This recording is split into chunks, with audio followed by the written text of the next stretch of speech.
सुनने की हिम्मत है? बोलो हाँ जी। अच्छा, क्योंकि कर्मों की गति हुई है इसलिए छुट्टी लेते हैं। मैंने आईसीयू में काम किया है 2 साल।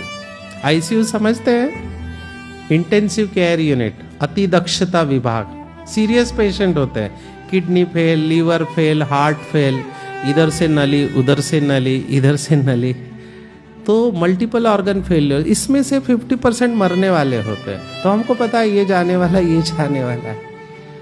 अभी मैंने क्या देखा, कुछ लोग बेहोश होते हैं, कुछ लोग होश में होते हैं। एक भाई 70 साल की उम्र, जाने वाला है, हमको पता है, रो रहा है, होश में है पर रो रहा है।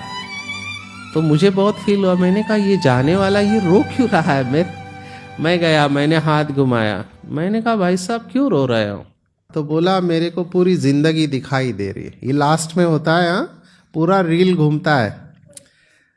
तो मैंने कहा क्या दिखाई दे रहा है? एक लाइन में उन्होंने कहा, एक लाइन में क्या कहा पता है? ध्यान से सुनना, सुन रहे हैं? उन्होंने कहा जो नहीं करना चाहिए था वो किया, और जो करना चाहिए था वो नहीं किया। मैंने कहा क्या किया? तो बोला बहुत लोगों का अपमान किया, इंसल्ट किया, अपशब्दों का इस्तेमाल किया। आज उन लोगों से मैं माफ़ी भी नहीं मांग सकता हूँ, क्योंकि मैं जाने वाला हूँ। और मैंने पूछा क्या करना चाहिए था? बोला मेरे पास पैसा था, पावर था, पोजीशन था, मैं बहुत लोगों की मदद करके दुआ ले सकता था, मैंने वो भी नहीं किया। मैंने कहा क्यों नहीं किया?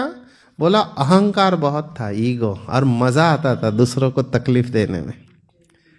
आज मरते समय मुझे वो सब याद आ रहा है कि मैंने अपना जीवन वेस्ट किया, इसलिए मैं रोते हुए जा रहा, और मैं ऐसे ही मरूंगा, रोते रोते ही मरूंगा।